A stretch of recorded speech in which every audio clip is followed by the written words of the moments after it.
I hear a story today where you have servers, people who are working here. They've been provided a job because they are able to collect not only a minimum wage, which we all want to make sure people have good living wages, but they are by law required to receive a certain wage. Well, guess what? With the tips that they get to take home, there are some people that are earning over $100,000 a year. More than the very people that are providing the jobs and investing not only their life savings, but their family's future. That something has to be done about that. Any specifics about how you would foster business growth? You know what, you guys have said this. I had somebody the other day ask me if I was upset that people ask for specifics, you know. And I told him, no, not at all. I'm a little frustrated with myself because I go out on Main Street, and I'll tell you what, you go out on Main Street and people understand exactly what I'm talking about. You know, you got to talk about a tip credit.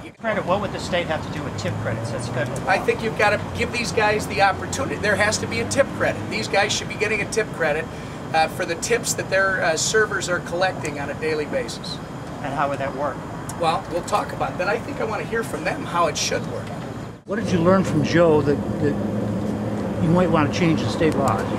Well, I didn't realize, Bill, that's a great question, but I didn't realize that this that the servers were taking home as much as 6 figures. I knew that there was an imbalance, but this isn't my business. I mean, I've talked to others who have been very adamant.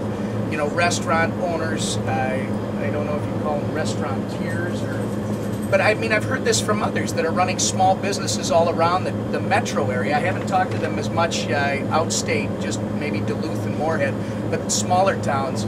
I hear it mostly here in the Twin Cities, and I didn't realize that it could be that great. And somebody could be taking home well over $100,000 as a server.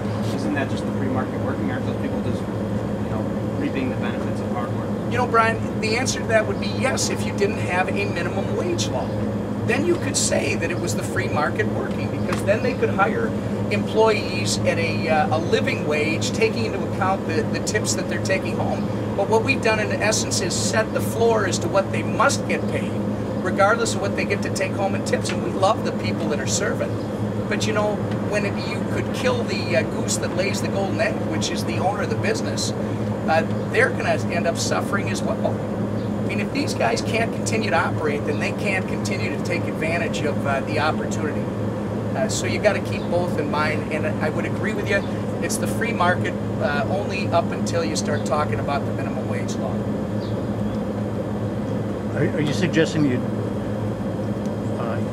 repeal minimum wage law or just amend it? Well, I don't know that you can do that. I mean, we talked about that before, not with you, but I think you got to look at what we're doing. You got to talk to these. That's why it's probably more in line with a tip credit that you got to be talking about. Plus, you know, Bill, you got federal law.